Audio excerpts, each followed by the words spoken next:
So again, thank you everyone for joining us in our online information session for the political science graduate programs.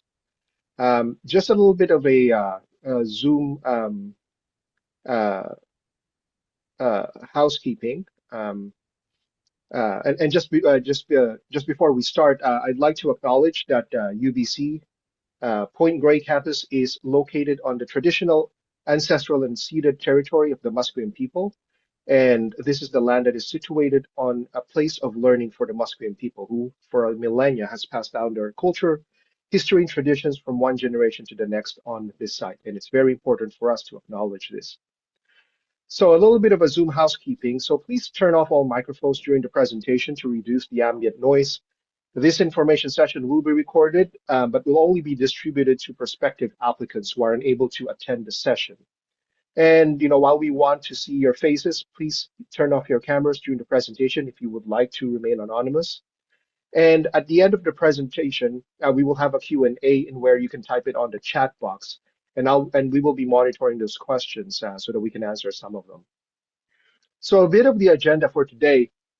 We'll do a little bit of introductions, some overview of the MA program and the PhD program that we have on campus, and then we'll give you a broad overview of the what we have in terms of our academic centers and research, some of our graduate career outcomes, and then we'll go into the application requirements and the frequently asked questions. So I want to introduce myself. I am Christopher Fernandez. I am the graduate program coordinator for the department. I am also an alumni of the department. And with me is Professor Gyang-Ho Jeong, and he is the director of the graduate programs here in political science. So let's dive into the program overview. So basically, for the program overview, we would have the course requirements. So we require 6 graduate seminar courses for the MA program. After that, there is an MA thesis. And an MA thesis is your own independent research, and we expect the majority of our MA students to complete in 1 year. Our course offerings range, but the basic 5 sort of criteria are like in political theory, comparative politics, international relations, Canadian politics, US politics. Now, there are also some offerings that are intersectional, like Indigenous studies, public policy, Asian studies, economic sociology, anthropology, history, and philosophy. And as graduate students, we recognize that political science is a very interdisciplinary program, so you are allowed to take some courses outside the department, so you're allowed to take as master students maximum of 2 courses outside the department. And this is the overview of how the typical MA program timeline would look like. So in the fall term or the September term, you will take 3 courses and then you will do a full-time TA work. The same thing that happens in the spring term where you will do 3 courses and a full-time TA work. And during your summer term, then you would be writing your thesis built usually on a seminar paper. And also you will be expected to complete your thesis defense sometime in July or August. Now, we do have also a co-op program. And if you do take the optional co-op program, then that would mean that your term would extend, you would extend for 1 more term. So that means that your thesis completion would be around September of the following year. Now, for our MA funding, we do offer a full-time teaching assistantship. So we guarantee all our first-year MA students 2 full TA assistantships, which is roughly around 15,880 per year. There is also for international students an international tuition waiver award, which is 3,200 per year, which brings the net domestic tuition, net international tuition close to the domestic, which is roughly around 6,500 per year. Domestic students may also apply for SHIRK funding, and that would give you, if you are successful, 27,000 per year for domestic students. And you may also apply for travel grants and conferences support. This is through the Faculty of Graduate Studies, which gives you $500. Now let's go to the PhD program. So the PhD program is much more intensive than the master's program. There are 12 courses or 12 graduate seminar courses that are required. Now, sometimes you may also request transfers. If you have a previous master's degree, you could request a transfer maximum of 2 courses from a previous degree. You will also do a comprehensive examination, depending on your chosen major field. And you are also required to have a dissertation prospectus. A dissertation prospectus is your proposal of what you plan to do for your dissertation, PhD dissertation. And of course, after that, then you would have to do your dissertation proper. And this is the typical PhD timeline year by year.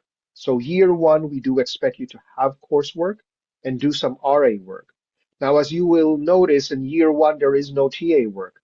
That is one of the advantages of our PhD program is that we do front load the funding for PhD students so that they can concentrate on their coursework for year one so that they are not expected to TA. Now, for year two, then that's the time that you will start your TA work. And then you will also take the remainder of your coursework. Year three is when you start your comprehensive exams and also your dissertation proposal or prospectus. It's also expected that you will continue to do some RA and TA work if there are opportunities to do so. Years 4 and 5 is that where you enter into your research and dissertation writing proper. And you may again avail of any TA or RA work or sessional work, right? Or like independent instructor work. And that's also the time that you submit your papers for publication because now you are being introduced and socialized into being a full-fledged scholar. Year 6 is where you complete your dissertation and you apply for jobs, for tenure track jobs, and also postdoctoral positions. You present in conferences and you again submit for papers for publication. PhD funding, because you are expected to remain in the program for at least 6 years, is also much more extensive. Guaranteed funding for the first 5 years, which is the living stipend and full tuition coverage.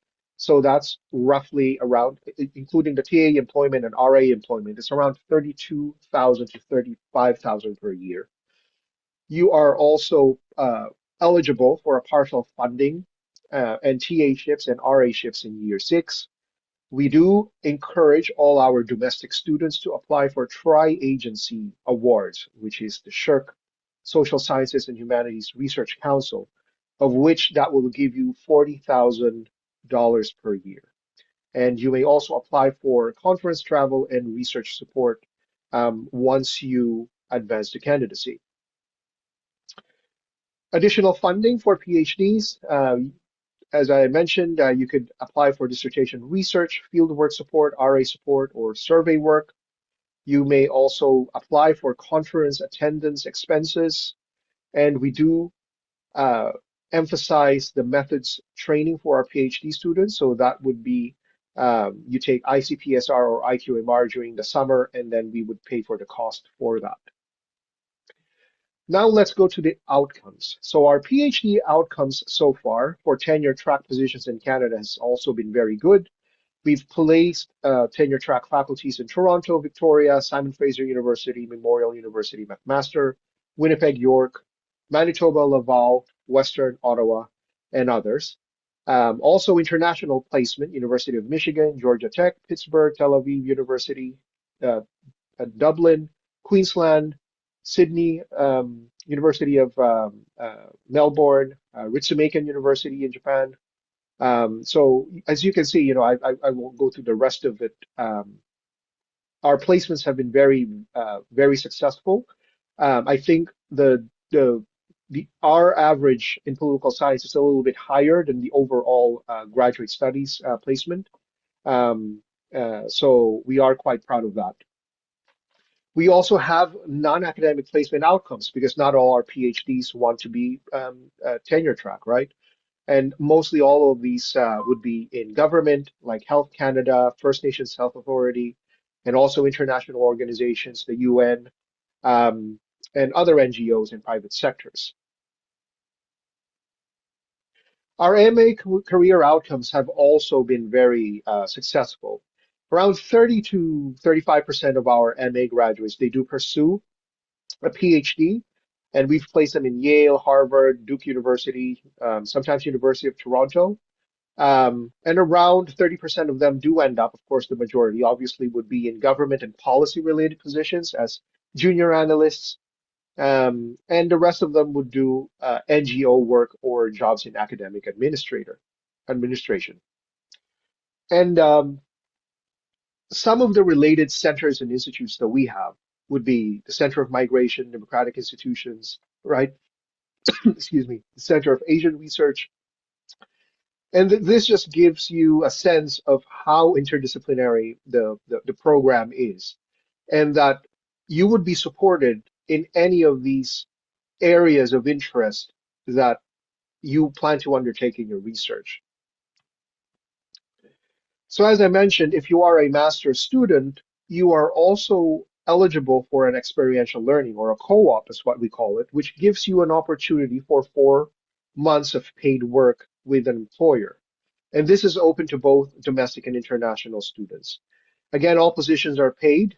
These are meaningful placement work, which means the co-op office screens for employers which are most relevant to your particular interest. So you're not just, like doing some clerical or like fetching coffee kind of work. You're going to be doing work that is meaningful and would contribute to a work experience that would be relevant for you. And each of these positions are around 420 hours, which is roughly around like one term held between May and August. So what are we looking for in terms of application? So we are looking for a relevant academic background. So that's a broad background in the social sciences, roughly first class GPA. In the first 2 years of study, we find that most of our successful applicants have a first class GPA in the last 2 years of their study. A good statement of intent, three academic letters of references, and for PhD applicants, we also require a writing sample. We also require a CV or resume, and GRE for PhD applicants without a Canadian degree.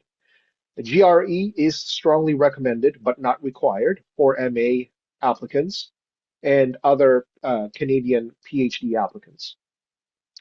Because of the flexibility of the GRE, we are also accepting GRE home application, home edition rather, because of the COVID, because of COVID before, some of the online testing has been done through GRE home edition, and that is completely fine. And for degrees, if your degree is an international degree and your institution's language is not in English, we also require a TOEFL and IELTS, right? If your institution is from a non-English language degree granting institution. Now, this is a very strict requirement. This is not just a department requirement, but this is a GNPS requirement, right? It's a graduate studies requirement. And it's also helpful, the last point here is to identify the faculty that you are interested in working with. And you can put that in your online application.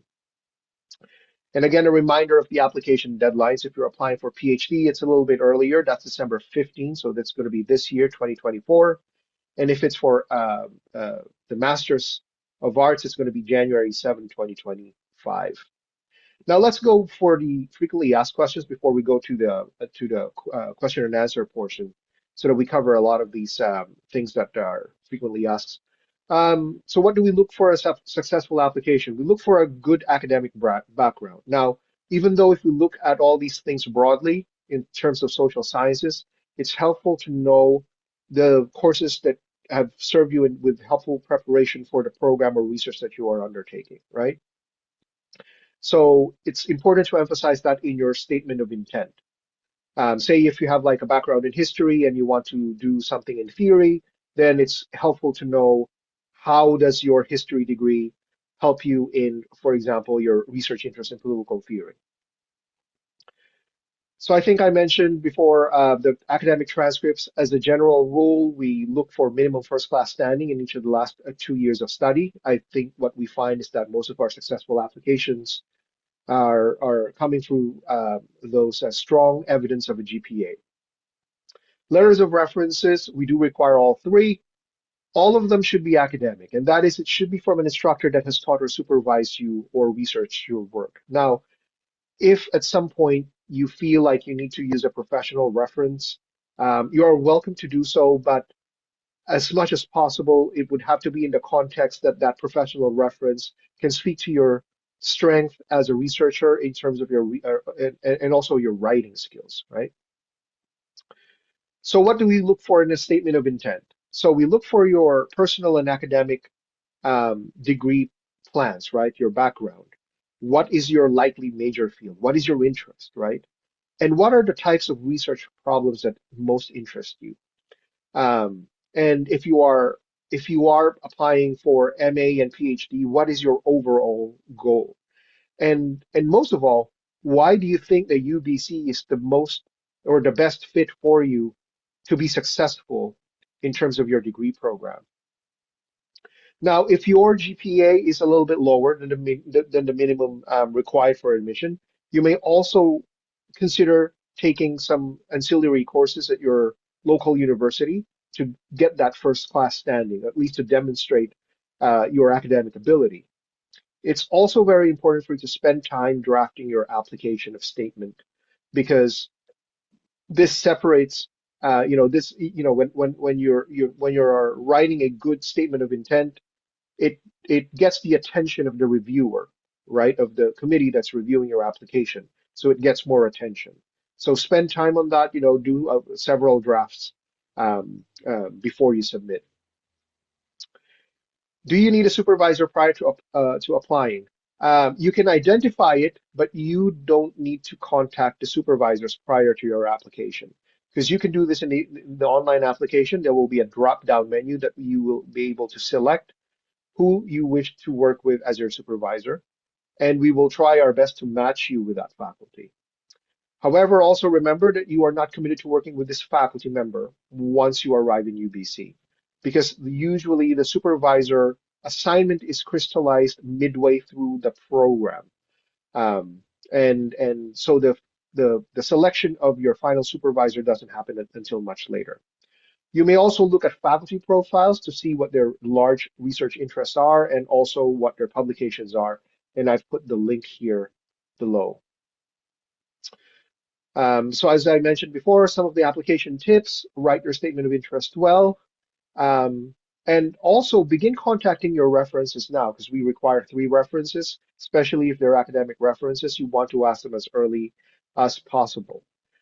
Order your transcripts as well. At this point, um, you may want to, once you start your application, you may want to have, if you have already like the final transcripts, make sure to upload that with your online application. So if your transcripts are also not in English or French, please have them translated ahead of time because the Faculty of Graduate Studies does require translated either in English or in French.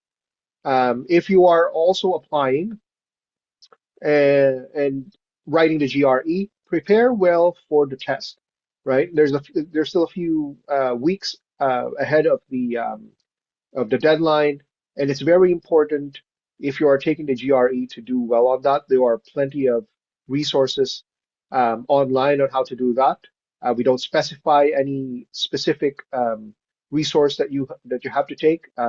So it's up to your decision of which particular preparatory tool that you have to do for the GRE. Now, if your language of instruction is also not in English, take the IELTS and TOEFL because, again, that is required. And the last tip is start your online application now, right? So your online application, the moment that you start it, it's good that you see all the questions, you see the required boxes and documents in your online application. You don't need to submit your online application the moment that you start it. You can actually save your application so that you can log back in and get back to it, complete the application once you have all your documents ready. but it's always good just to see what are the questions that are being asked in that online application.